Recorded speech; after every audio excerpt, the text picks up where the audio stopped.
Dobrodošli, dragi moji, na kanal Aurorine kuhinje.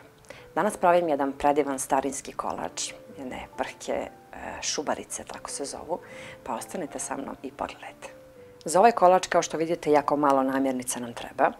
Umutit ću 2 jaja sa 5 kašika šećera. Može prah šećer, a može i ovako kristal šećer, ali ćemo da umutimo mikserom penasto.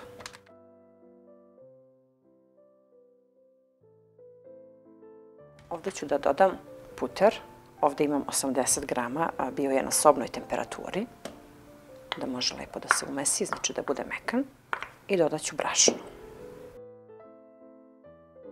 Dodat ću jedan prašak za pecivo.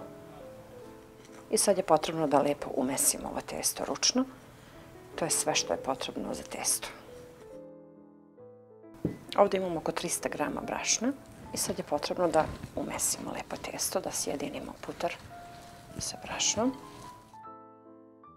Testo zamesimo dok se lepo ne odvoji od ruke, jer tu ima putera, tako da je testo masno, kao za vanilice, kao za svaki kolač.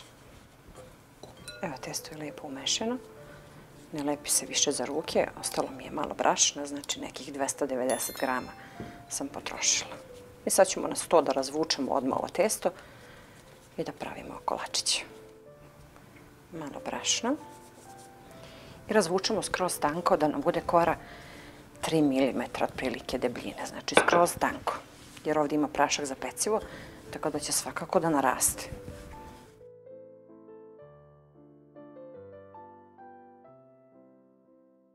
I sad je potrebno da uzmemo ili čašicu od rakije ili ovako ovu modlu. Ova modla je 4 cm. Evo kako je tanko, jer će da narastu i onda to je ta neka debljina. Odmah ih stavljamo u tepsiju. Rernu sam već uključila na 180 stepeni i pečemo ih samo 5 minuta da zadrže belu boju, znači ne sme da nam požute.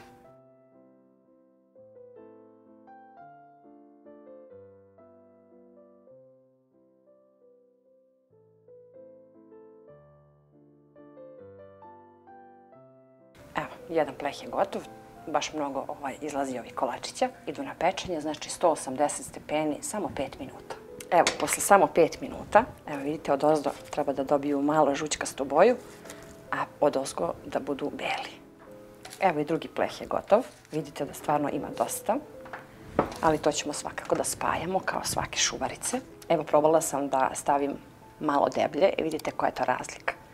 Znači, puno je bolje i lepše ovako, skroz tanko, jer narastu, jer ćemo sada spajamo po 2, a doći će i fil, tako da će da budu pravi kolačići, a dok ovi veliki, evo, bit će to baš previše debelo. Ali čisto sam napravila par komada, samo da vidite da morate baš tanko da razvučete. Sad ćemo da pravimo fil za ove šubarice. Jako zanimljiv i jako lep, sa orasima. Taman će ovi kolačići da se prohlade. I onda ćemo da radimo dalje. Pripremam fil za ove naše šubarice. Stavit ću u šerpu 100 ml mleka zajedno sa 120 grama kristal šećera. Da to lepo provri. A onda ćemo da dodamo 250 grama mlevenih oraha. U mleko i šećer dodajemo i jednu vanilu. I čekam samo da se otopi šećer. Sklonim sa šporeta i dodam mlevene orahe.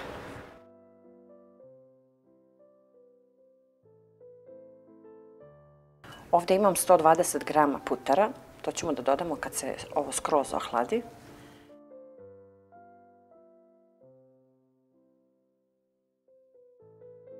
Potrebno je da ovih 120 grama putera umutimo mikserom onako da bude penasto fino, pa ćemo da sjedinimo sa onim prohlađenim orasima.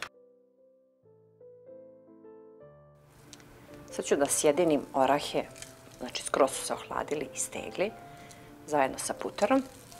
Ovdje sam otopila za sad 100 grama čokolade i 2 kašike ulja i pripremila sam još 150 grama oraha.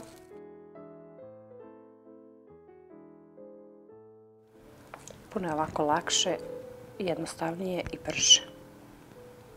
Urednije. I samo pritisnemo.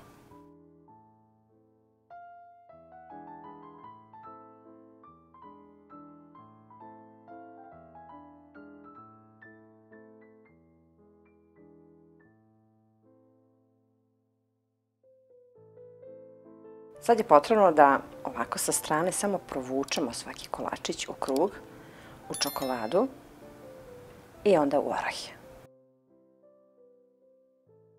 Jako su ukusni kolači, verujte mi, ovo je savršen ukus i spoj ovih predivnih namirnica. Jako lepo izgledaju. Jedan kolačić, jedan zalogajčić, a ukus je nešto stvarno predivno. Ja sam ovdje otopila 100 grama čokolade, a ako treba dodaću i stavite ovako u neki plitak tanjer da vam bude lakše kad ih ovako umačete, da bi se samo sa strane čokolada ovako zadržala, da vam nije previše dubok neki tanjer. Jako lepo izgledaju ove starinske prhke šubarice.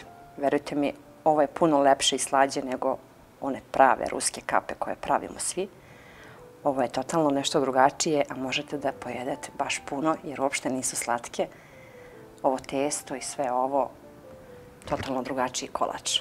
I sad polako jedan po jedan da lepo oblikujem. Ovaj kolač također što više stoji, on je sve lepši. Evo kako lepo izgleda, kako je on mali. Ja sam odabrala ovu modlicu od 4 cm, kao i šubarice koje sam pravila prethodni put, jer stvarno volim da budu ovako mali. Jako su simpatični na tanjiru i stvarno su zanimljivi. Pogledajte kako oni lepo izgledaju, jako su dekorativni, stvarno savršeni kolači. A ukus, verujte mi, ovo je nešto posebno. Evo ja ću sad da uzmem jedan da probam. A vidite kako su oni mali, baš su malecki, kao one šubarice. Tope se ustima, verujte mi. Stvarno ih puno ispada, 40 i nešto komada. A vidjeli ste da stvarno malo testa, eto 300 grama brašna, a dobijemo stvarno puno kolača. Ja se nadam da ćete da probate ovaj recept. Puno su ukusnije, lepše, jer su tu ipak orasi, nego one obične šubarice koje smo navikli da pravimo sa filom i sa raznim kremom. Ja se nadam da ćete da probate i da mi pišete u komentarima, jako su simpatični jer su ovako male. Što manje one modlice, to je lepše. Hvala vam na predivnim rečima, na velikoj podršci. Sve vas puno pozdravljam i vidimo se ponovo sa nekim novim receptom iz moje kuhinje.